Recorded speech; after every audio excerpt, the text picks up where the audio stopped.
Nastavlja se prvenstvo, ostale su još 2 utakmice do kraja.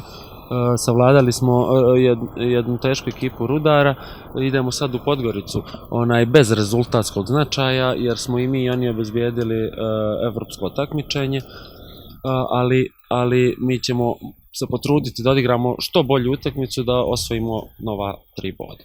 Odlična utakmica u Pljevljima, kao što smo i najavljivali, da ćemo ova 3 kola odraditi što bolje, da probamo da dobijemo sve te 3 utakmice, jer imamo taj jedan dobar niz odličnih igara i nadam se da ćemo ostvariti ono što sam i govorio, da se taj bodovni saldo što više povećava. Evo, naredni protivnik Podgorica, ekipa koja je obezbijedila Evropu, kao i mi, tako da očekujem jednu zanimljivu utakmicu, dobru utakmicu. Nadam se da ćemo ponoviti igru kao što smo u prošlom kolu i nadam se osvajanju nova 3 boda.